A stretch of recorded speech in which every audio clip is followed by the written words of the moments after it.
Welcome to FlashCore, your sharpest source for daily headlines and deep dives. If you're new here, don't forget to hit that subscribe button and stay ahead of the curve. It all started with a boast, as so many memorable moments in late-night television do. The world of political satire thrives on the grand declarations and over-the-top promises of public figures. And this night was no exception. The audience, already primed for laughter, leaned in, sensing that something special was about to unfold. There's a unique energy in the studio when a host zeroes in on a particularly audacious claim. On The Late Show, Stephen Colbert wasted no time. He set his sights squarely on Donald Trump's latest headline-grabbing statement, a promise to build a 90,000-square-foot ballroom at the White House. The sheer scale of the claim was almost cartoonish, and Colbert knew exactly how to play it for laughs. Trump's self-congratulation was a gift to Colbert, who gleefully contrasted the outlandish vision of a palatial ballroom with the far more humble additions made by previous presidents. He reminded viewers of the Obamas' simple vegetable garden, a symbol of down-to-earth values, and Truman's bowling lanes, a quirky but modest touch. The comparison was both hilarious and telling, highlighting just how out of step Trump's proposal seemed with the traditions of the presidency. With every punchline, Colbert painted Trump as a leader, more interested in personal grandeur than public service. His jokes weren't just for laughs. They were sharp, satirical jabs that questioned the very purpose of such a self-aggrandizing project. The audience roared, recognizing the absurdity and enjoying Colbert's clever takedown.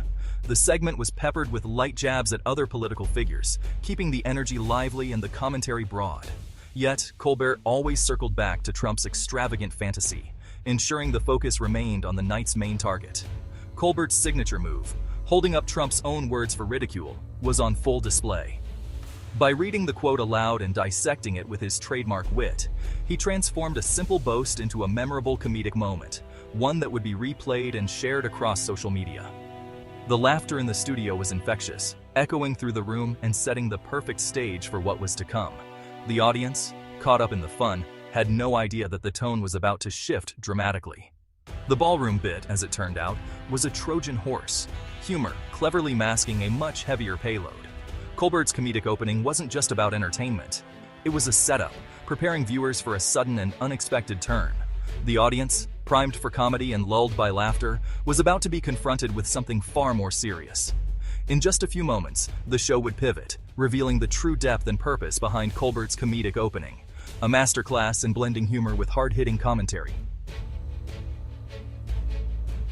As the laughter faded from the studio, Colbert's tone shifted dramatically.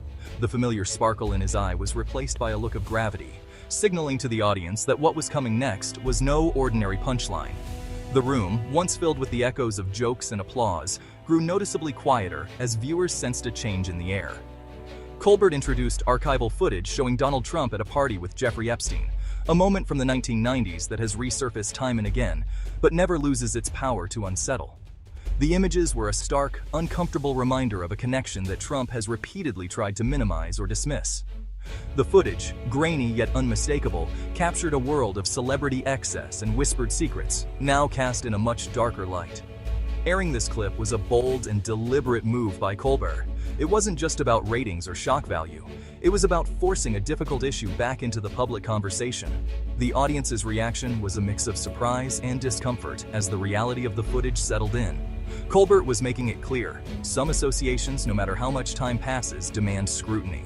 Colbert didn't need to editorialize much. Instead, he let the footage speak for itself, highlighting Trump's evasions and inconsistencies whenever the Epstein connection is brought up. The evidence was there, plain for all to see, and Colbert's role was to ensure it couldn't be ignored or brushed aside. The segment took on even greater urgency when Colbert referenced a now-deleted tweet from Elon Musk. In the tweet, Musk alleged that Trump's name would soon appear in newly unsealed Epstein files, a claim that, whether true or not, added fuel to the fire and heightened public curiosity. The deletion of the tweet only made the speculation more intense, suggesting that there might be more to the story than anyone was willing to admit. In that moment, Colbert was no longer just a comedian delivering punchlines. He was connecting dots, weaving together news stories, rumors, and public records into a narrative that was as troubling as it was compelling. His investigative tone underscored the seriousness of the allegations and the importance of holding public figures accountable, no matter how powerful they might be. The contrast was impossible to ignore. On one side, Trump's familiar bravado and public boasts. On the other, the haunting images of Epstein and the scandals that have followed him even after his death. The juxtaposition was jarring, forcing viewers to confront uncomfortable questions about power, privilege, and the circles in which the rich and famous move. Colbert's transition from satire to hard-hitting commentary was seamless, demonstrating how late-night comedy can serve as a platform for real accountability. In moments like these, the line between entertainment and journalism blurs, and comedians like Colbert become some of the most influential voices in the national conversation. The laughter had vanished, replaced by a somber, reflective mood. The audience, both in the studio and at home, understood that a serious conversation had begun, one that demanded attention, honesty, and perhaps uncomfortable self-reflection. The Epstein footage airing live on national television sent shockwaves across the country, and it certainly did not go unnoticed by those at the very top. The broadcast instantly became the talk of every newsroom, social media feed, and dinner table, igniting a firestorm of speculation and debate. Reports from inside sources described Donald Trump's reaction as nothing short of furious and panicked. He was said to be blindsided by the sudden resurgence of a topic he believed had been buried, and his anger was palpable. Trump reportedly demanded answers from his advisors, questioning how such damaging footage could have resurfaced at such a critical moment. The atmosphere around him grew tense, with aides scrambling to contain his outrage and manage the fallout. The late-night segment by Stephen Colbert, which cleverly paired the explosive footage with fresh allegations, sent ripples not just through Trump's inner circle, but throughout the entire media landscape. Colbert's sharp wit and biting commentary amplified the controversy, and the audience's stunned reaction was mirrored by millions watching at home.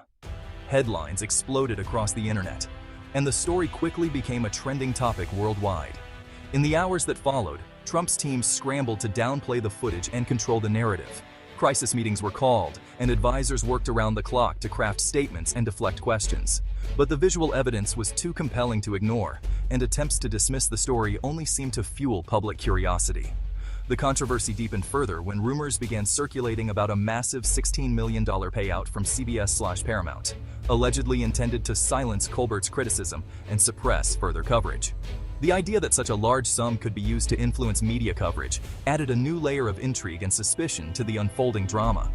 Although the alleged payout was never officially confirmed, its mere existence raised serious questions about media manipulation and the boundaries of journalistic freedom.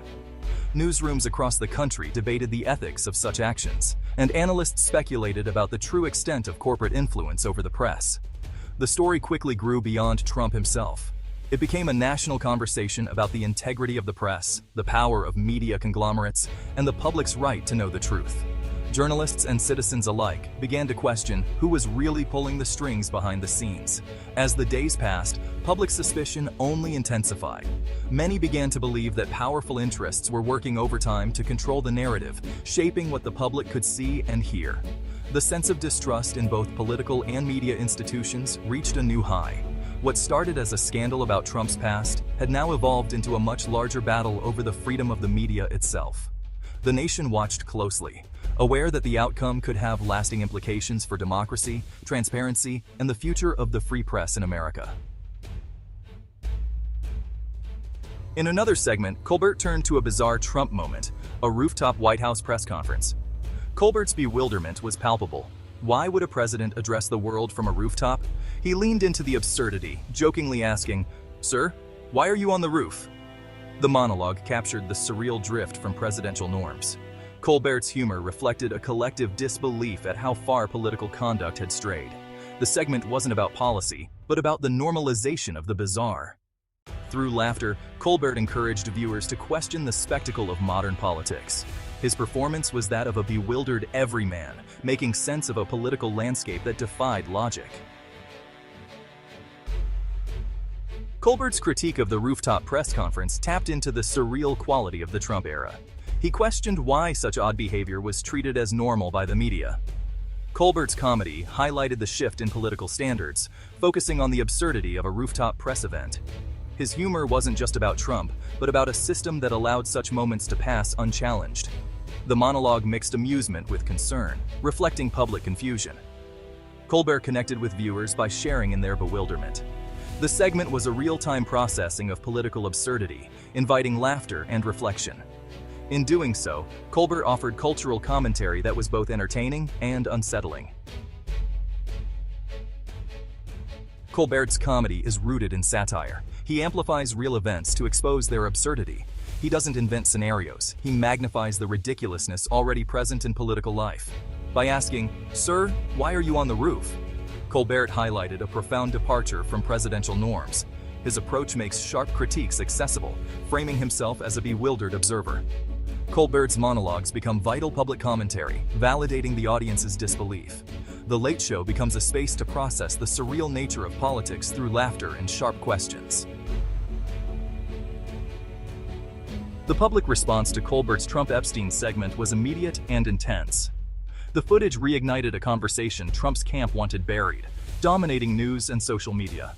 Sensational reports surfaced about a $16 million payout from CBS/Paramount to silence Colbert. The alleged payment, if true, would be a shocking case of media manipulation. These rumors shifted focus from Trump's actions to the ethics of media organizations.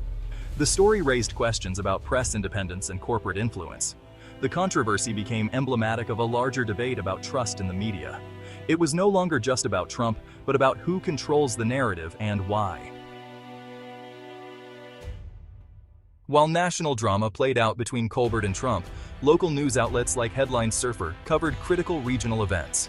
In Central Florida, journalist Henry Frederick reported on a violent biker gang brawl during Daytona's Bike Week and a police shooting in Sanford. These stories brought national debates about safety and police conduct into the local community. Local news provided crucial context, holding institutions accountable for matters of life and death. The contrast with national headlines underscored the importance of both local and national journalism. The most important dramas often unfold in our own backyards. The explosive night on The Late Show revealed the intersection of comedy, controversy, and media power. Colbert reignited a national conversation about Trump's past, showing satire's influence on public discourse. Airing the Epstein footage forced a reckoning, while rumors of a corporate payout exposed deep mistrust in the media. The story became about more than Trump. It questioned the independence of the press and the influence of powerful interests. Placing this spectacle alongside local news highlighted the dual responsibility of journalism. Both national and local reporting are pillars of democracy. The saga of Colbert, Trump, and the secret footage is a testament to the media's chaotic, indispensable role. It shows that laughter can spark political firestorms, and the search for truth is fought on many fronts.